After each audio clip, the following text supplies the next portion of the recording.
Good morning mga lods. Ayan po, meron naman po tayong i-rewind na submersible pump na 3 horsepower. Tara, samahan niyo po ako. Ayan po mga lods, inumpisahan ko na nga palang na-rewind. Bali, nasalangan ko na ng isang coil. Ayan po mga lods, gagawa na natin siya ng pattern.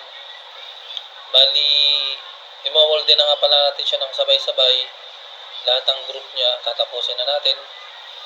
Para pag sinalang natin sa slot yung magnet wire, sabay-sabay na po para mabilis ang proseso ng pag-rewind po natin. Ganyan lang po yung ginagawa kong style ng pagmumolde. Pagka po maliliit lang po yung mga motor na nire-rewind po natin. Ganyan lang po kasimple pagka nagre-rewind po ako ng mga maliliit na electric motor. Ayan po, nakagawa na po tayo ng isang coil. Yan po mga lods, tuloy-tuloy lang po tayo sa pagmamolde hanggang sa matapos po natin yung lahat ng group.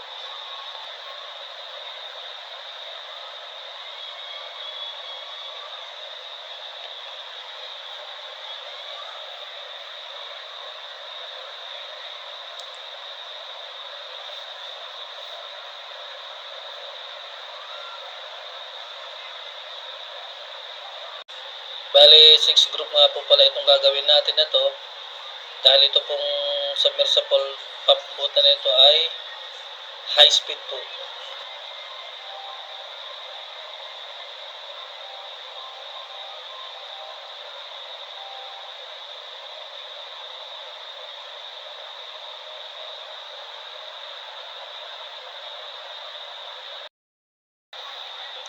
Yan po mga lods, umpisahan na nating ipasok sa slot yung mga magnet wire na minolde po natin.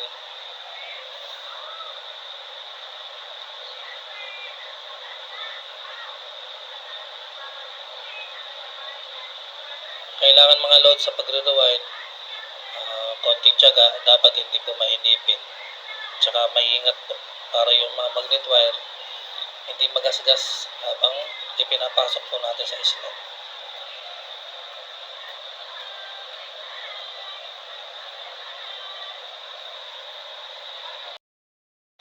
Ayan po mga loads, tapos na po nating i-rewind. Ayan po, bali ang gagawin na lang po natin dyan, itatali na lang po natin yung winding para po hindi gumalaw.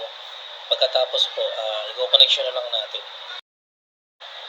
Yan po, inaayos na lang po natin yung pagkakahulma ng rewind para po at paano maganda naman po tignan at para po hindi nakakaya sa ibang mga rewinder pag nakakita po nila yung ganitong rewind.